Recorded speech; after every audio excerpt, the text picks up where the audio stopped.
Okay, so thank you for having me. I'm Margaret McCartney. I'm a GP in Glasgow and I'm an academic at St Andrews University. My research interest is in conflicts of interest in medicine.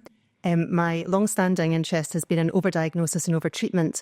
And you can probably see why I'm interested in this, because evidence-based medicine is my watchword. That's the only reason why I think anyone should pay any attention to doctors is if they make a commitment to talking about evidence and offering information and care for you that's based on evidence. And why is that? Well, if we don't use evidence, we inadvertently harm and kill people. So you may have heard of Dr. Spock, a doctor in the 1960s who sold millions of books worldwide and told patients from a position of kindness and authority that babies were safer when put to sleeps on their front because any vomit that they brought up would surely therefore not be inhaled. And of course, we now know that that was dangerous and harmful advice, and we tell parents to put their kids back to sleep because they have a lower risk of sudden infant death if they do. There's just an example of what seemed quite sensible and compassionate and caring advice turned out actually to be deadly advice. And that's why I think doctors have to make a very strong commitment to practicing evidence-based medicine, even when it seems counterintuitive, sort of silly, dangerous. I remember learning that screening for breast cancer wasn't actually all it was cracked up to be. And I remember thinking, why? How? And it was a revelation, I suppose, that what seemed to be like quite a straightforward thing, find something early, that will help, actually turned out to be counterintuitive and difficult.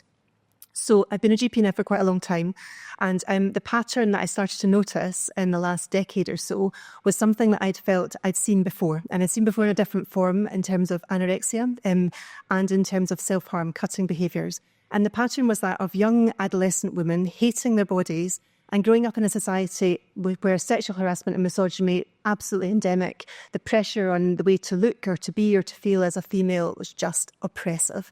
And I felt as though there was something very similar happening in what was the phenomena of young women in particular saying that they hated their bodies and they wanted to identify as male, or they were a male, or they were really a boy. And I was really frightened by this because I didn't know how to understand it, and it seemed to be following a pattern I'd seen before.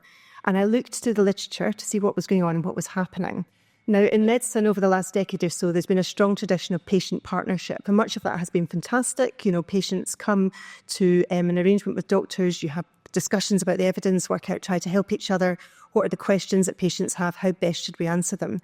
But something quite different was happening here, in that I was being told what to think by various lobby groups who had inserted themselves into various aspects of medical institutions and organisations, but critically didn't have an evidence base that I could go back and check and find out whether what they were saying was actually true or not. And the message was that if I didn't immediately affirm individuals as being in their chosen gender, I was actively doing harm.